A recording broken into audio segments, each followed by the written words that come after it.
Abdul Muthalib merendah di dalam Ka'bah, nepuja Allah masanya karam trok fajar,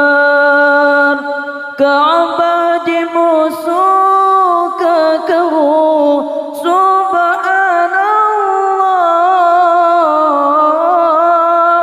Berngalar